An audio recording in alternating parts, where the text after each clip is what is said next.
പരീക്ഷക്കാലം തുടങ്ങിയിരിക്കുകയാണ്. Annual എക്സാമിനും semester എക്സാമിനും competitive എക്സാംസിനും entrance എക്സാംസിനൊക്കെ വേണ്ടിയിട്ട് എല്ലാവരും പ്രിപ്പയർ ചെയ്യുന്ന സമയമാണ്. ഈ സമയത്ത് പല ആളുകളും ചെയ്യുന്ന ഒരു മിസ്റ്റേക്കാണ് നമ്മുടെ ലൈഫ് സ്റ്റൈലിൽ പെട്ടെന്ന് മാറ്റങ്ങൾ വരുത്തുക എന്നുള്ളത്.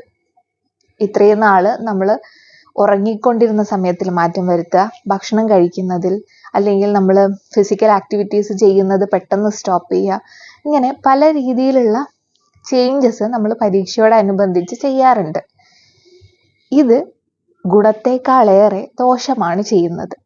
അതായത് ഇത്രയും നാളുണ്ടായിരുന്ന നമ്മുടെ ലൈഫ് സ്റ്റൈൽ പെട്ടെന്ന് മാറുമ്പോൾ അതിനെ അഡാപ്റ്റ് ചെയ്യാൻ ശരീരത്തിന് പറ്റണം എന്നില്ല. ഇത് തലവേദന, ഛർദി, വയറിളക്കം, ബോഡി പെയിൻ അങ്ങനെ പല രീതിയിൽ നമ്മളെ ദോഷകരമായിട്ട് ബാധിച്ചേക്കാം.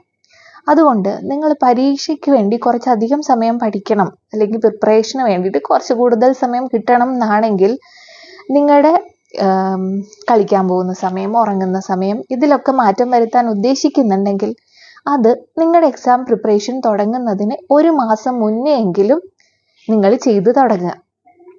അങ്ങനെയാണെങ്കിൽ എക്സാമിൻ്റെ സമയമാകുമ്പോഴത്തേനും നിങ്ങളുടെ ശരീരം അതുമായിട്ട് അഡാപ്റ്റ് ആവുകയും നിങ്ങൾക്ക് വലിയ ബുദ്ധിമുട്ടില്ലാതെ എക്സാമിനെ ഫേസ് ചെയ്യാൻ പറ്റുകയും ചെയ്യും. പക്ഷെ പെട്ടെന്നുണ്ടാവുന്ന ഈ ചേഞ്ചസ്, അതായത് ഉറക്കമിളച്ച് പഠിക്കുക, തീരെ ഉറങ്ങാതെ പഠിക്കുക, അല്ലെങ്കിൽ ഒട്ടും ഫിസിക്കൽ ആക്ടിവിറ്റി ഇല്ലാണ്ടിരിക്കുക, ഇതൊക്കെ നിങ്ങളെ എക്സാം എഴുതുന്നതിനെ തന്നെ ദോഷകരമായിട്ട് ബാധിച്ചേക്കാം. പല അസുഖങ്ങളും വരാൻ നമുക്ക്, അല്ലെങ്കിൽ നമ്മൾ പഠിച്ചത് കൃത്യമായിട്ട് ഓർത്തെടുക്കാൻ പറ്റണം എന്നില്ല, ഇങ്ങനെയുള്ള ബുദ്ധിമുട്ടുകൾ കൂടെ ഉണ്ട്. അതുകൊണ്ട് പ്രിപ്പയർ ചെയ്യുമ്പോൾ, അല്ലെങ്കിൽ എക്സാംസിന് വേണ്ടി പ്രിപ്പയർ ചെയ്യുമ്പോൾ ഈ ഒരു തെറ്റ് വരുത്താതെ നിങ്ങൾ ശ്രദ്ധിക്കുക.